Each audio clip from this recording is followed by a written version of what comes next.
আসসালামু আলাইকুম রহমতুল্লাহি ওবরকাতুহু।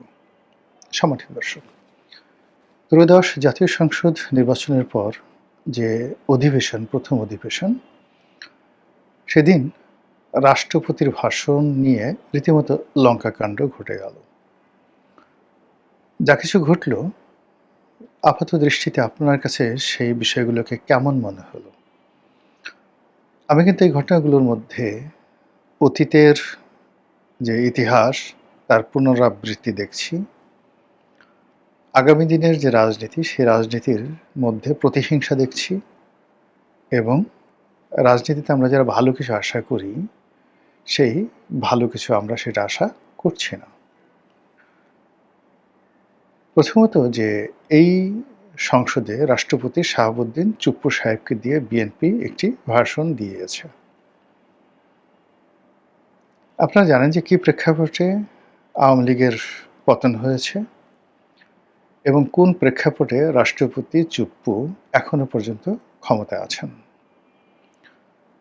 মূলত তার যদি জীবনের হুমকি না থাকতো, তাকে যদি সেফ এক্সিট দেওয়া হতো, সম্ভবত শেখ হাসিনার পর তিনি হতেন প্রথম ব্যক্তি যিনি বাংলাদেশ ছেড়ে চলে যেতেন। শেখ হাসিনা যেতে পারেননি বা তাকে যেতে দেওয়া হতো না যদি না সেনাবাহিনী বা যথাযথ কর্তৃপক্ষ তাকে নিরাপদে বাংলাদেশের হেলিকপ্টারে করে ভারত সরকারের অনুমতি নিয়ে ভারতে পাঠিয়ে দেওয়া না হতো। একইভাবে রাষ্ট্রপতির যদি স্বাধীনতা থাকতো যে তিনি উড়ে যে কোনো দেশে চলে যেতে পারেন, তিনি কোথায় চলে যেতেন একমাত্র আল্লাহ জানেন। কিন্তু যে ঘটনা শেখ হাসিনার সাথে করা হয়েছে, সেই ঘটনা রাষ্ট্রপতির সাথে করা হয়নি। তার সিকিউরিটি দ্বারা, তার পিজিআর দ্বারা তাকে এমনভাবে আবদ্ধ করে রাখা হয়েছিল যে এই বেচারার বঙ্গভবনের বাইরে যাওয়ার কোনো রকম সামর্থ্য ছিল না।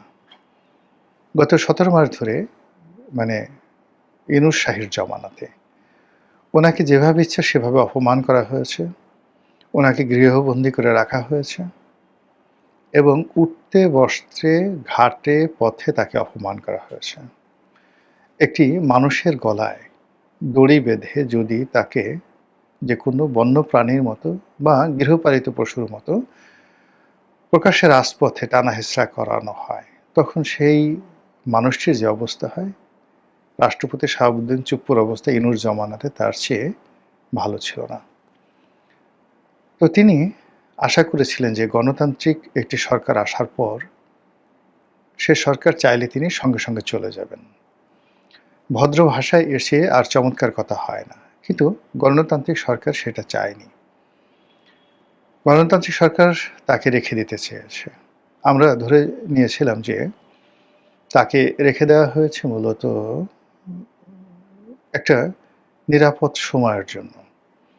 ডক্টর মোহাম্মদ ইউনূসকে রাষ্ট্রপতি বানানো হবে না, দলের কাউকে রাষ্ট্রপতি বানানো হবে, এজন্য আসলে বিএনপিকে একটা ব্রিদিং টাইম নিতে হবে। এজন্য অনুগত রাষ্ট্রপতি হিসেবে তিনি যে প্রমাণ দিয়েছেন এ যাবৎকালে, কাজেই তাকে রেখে দেওয়াটাই নিরাপদ। আমরা সেরকম মনে করেছিলাম।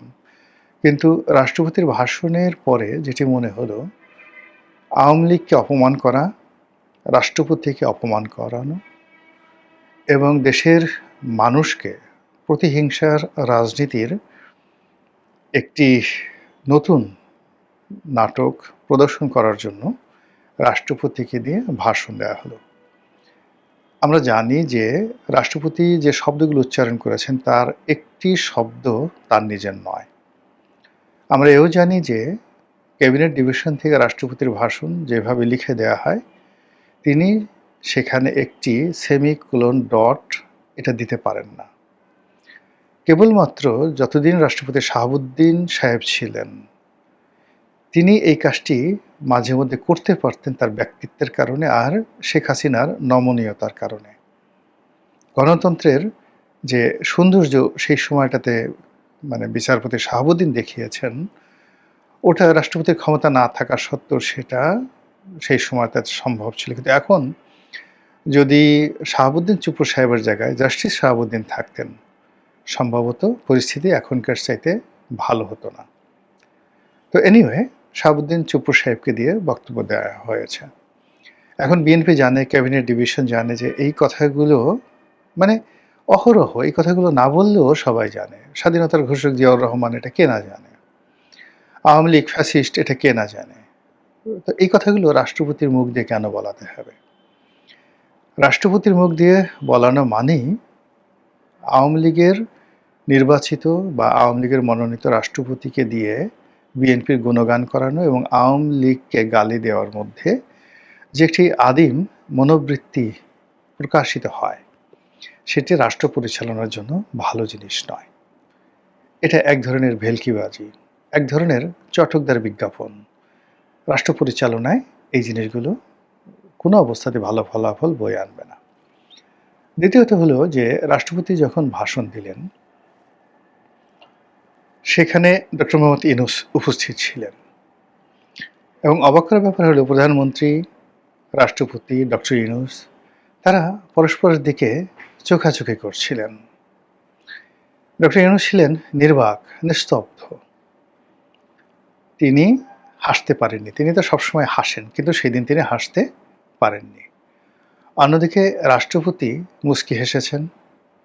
অনেকে তার হাসিকে মোনালিসার হাসি হিসেবে বর্ণনা করেছেন। অনেকে তাকে এ শতাব্দীর সেরা জোকার হিসেবে বর্ণনা করেছেন। ঘটনা যাই হোক, তিনি একদিকে ডক্টর মোহাম্মদ ইউনূস, অন্যদিকে জামাত, অন্যদিকে বিএনপি, মানে তাদের সবার দিকেই মোটামুটি কিছুটা হলো চ্যালেঞ্জ ছুড়ে দিয়েছেন রাষ্ট্রপতি। এটি রাষ্ট্রপতির মানে একটা কৌশল, ভীষণ রকম একটা কৌশল। ক্ষমতা ছেড়ে দেওয়া, অভিমান করে চলে যাওয়া বা ধরেন অসম একটা যুদ্ধ করা, এটি কখনো জ্ঞান বিজ্ঞানের লক্ষণ নয়। বরং যতক্ষণ আপনার হাতে তলোয়ার আছে ততক্ষণ আপনি এটাকে যত কৌশলে সুন্দর করে চালাতে পারবেন, ওটার মধ্যেই আপনার স্থায়িত্ব। রাষ্ট্রপতি তার চেয়ারটিকে ব্যবহার করে শেষ ক্ষণ পর্যন্ত সে যা কিছু করছেন, তিনি কিন্তু আলোচনায় আছেন। গত 17 মাস ধরে তাকে আলোচনার বাইরে রাখা যায়নি, এখনও তাকে আলোচনার বাইরে রাখা যাচ্ছে না। কাজেই তাকে যত সহজ মনে করা হচ্ছে, তিনি আসলে তত সহজ নন। এরপরে যেটি হলো, রাষ্ট্রপতির ভাষণকে কেন্দ্র করে জামাতের যারা লোকজন আছেন তারা সেখানে নানা রকম সিন ক্রিয়েট করলেন। লম্ফ দিলেন, ঝম্প দিলেন, ওয়াকআউট করলেন। তারপর ফেস্টুন, ব্যানার যা কিছু আছে সবকিছু সেখানে টানালেন এবং তারা এমনভাবে লম্ফঝম্প করলেন, শরীর প্রদর্শন করলেন, কুওয়াতুল মুসলিমিন দেখালেন, যেটি আসলে তাদের পোশাকের সঙ্গে, তাদের দাড়ি মুবারকের সঙ্গে, তাদের টুপি মুবারকের সঙ্গে, তাদের সুন্নতি লেবাসের সঙ্গে আর ইসলাম নামক যে শব্দটি রয়েছে সেই শব্দের সঙ্গে একেবারেই বেমানান। কিন্তু আমরা সেটা দেখেছি যে সেটা ঘটেছে। আর সবচেয়ে হৃদয় বিদারক যে ঘটনাটি, সেটা হলো যে জাতীয় সঙ্গীত এই সময়টিতে জামাতের যারা লোকজন আছেন তারা দাঁড়াননি। পরে অবশ্য দাঁড়িয়েছেন, কিন্তু তারা প্রথমে দাঁড়াননি, তারা বসেছিলেন। এটি তাদের একটা প্রথাগত, যাকে বলা হয় বিশ্বাস, যে কোনো সঙ্গীতকে সম্মাননা জানানো, এটা ইসলাম সমর্থন করে না। 2 নম্বর হলো জাতীয় সঙ্গীত নিয়ে তাদের নানা রকম আপত্তি রয়েছে। প্রথমত যে জাতীয় কোনো সঙ্গীতে থাকা উচিত নয়। গান বাজনাই তো ইসলামে হারাম। এখানে ওয়াজ হতে পারে, তেলাওয়াত হতে পারে, তসবিহ হতে পারে, জিকির হতে পারে, আজকার হতে পারে, তারপরে অসিয়ামানা, অকিয়ামানা, নামাজ হতে পারে। তো এরকম অনেক কিছু হতে পারে, কিন্তু সঙ্গীত, গান এটা কি ধরনের কথা? আমার সোনার বাংলা আমি তোমায় ভালোবাসি, সবাই দাঁড়িয়ে দাঁড়িয়ে সেই কাজগুলো করলো, জাতীয় পতাকা উত্তোলন করলো। এটা ইসলামী তাহজিব তমদ্দুন সমর্থন করে না বলে জামাতের লোকজন প্রচার করছে, এক। 2 নম্বর হলো, এই জাতীয় সঙ্গীতটা লিখেছেন একজন হিন্দু, তিনি হলেন রবীন্দ্রনাথ ঠাকুর। তাও আবার ভারতের হিন্দু। বাঙালি হিন্দু হলে না হয় কথা বলা যেত, ভারতীয় হিন্দু এটা কোনো অবস্থাতেই যারা জামাতের লোক তারা পছন্দ করেন না।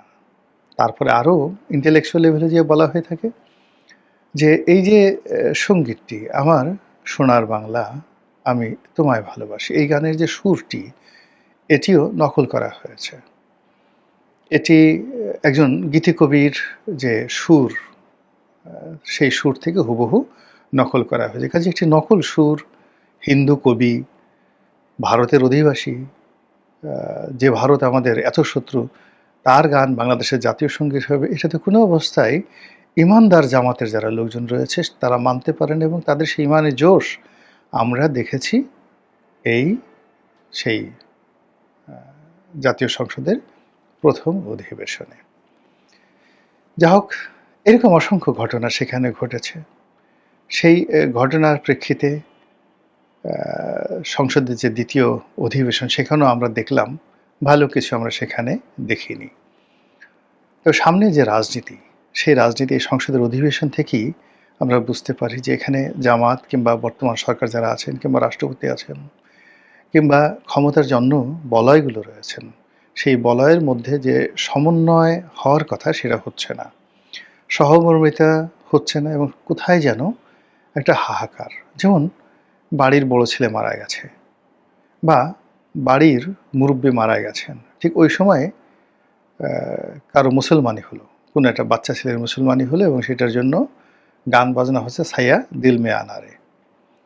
এখন ওই অবস্থাতে সবাইকে বলা হলো নাচো, গানের সঙ্গে নাচো ছাইয়া দিল মে আনারে, আজকে চেনা জানা রে, এটা উর্দু গান আছে এরকম, বা আপকে দিল মে আঞ্জুমান মে, বিখ্যাত একটা গান আছে। তো এরকম গান গেল আর নাচলো, আর দমাদম মাস ক্যালেন্ডার তো আছেই, রুনা লায়লার সেই বিখ্যাত গান। তো কেমন লাগবে বলেন তো, যে বাড়ির মুরব্বী মারা গেছে, এরকম একটা অবস্থা। আমাদের এখন যে অবস্থা বাংলাদেশে, সবার মনের মধ্যে অশান্তি, ব্যবসা নাই, বাণিজ্য নাই, আয় নাই, রোজগার নাই, চাকরি নাই, বাকরি নাই, পেট্রোল নাই, মানে কেনার টাকা নাই, পয়সা নাই, যে যার মতো উদ্ভ্রান্তের মতো ঘুরে বেড়াচ্ছে মানুষ।